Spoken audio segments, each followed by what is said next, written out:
നിങ്ങൾ എല്ലാവരും വന്നിട്ടൊരു തീരുമാനമാകാമെന്ന് വെച്ചാ വിളിപ്പിച്ചത്. ഇവൻ ഇന്നലെ ഇവിടെ മോട്ടിക്കാൻ കഴിയും. ഞങ്ങളുടെ ഒരു രീതി വെച്ച് ഇങ്ങനെ ഒരുത്തൻ ജീവനോടെ മടങ്ങാറില്ല.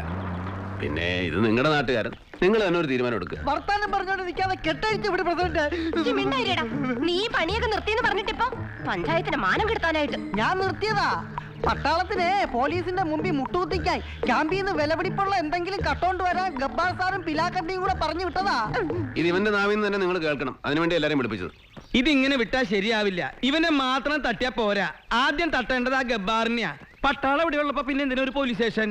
എന്നാലും പട്ടാള ക്യാമ്പ് തന്നെ കയറിയവന്റെ ധൈര്യം സമ്മതിക്കണം. ചന്ദനത്തിന് അത്രേ ഉള്ളൂ.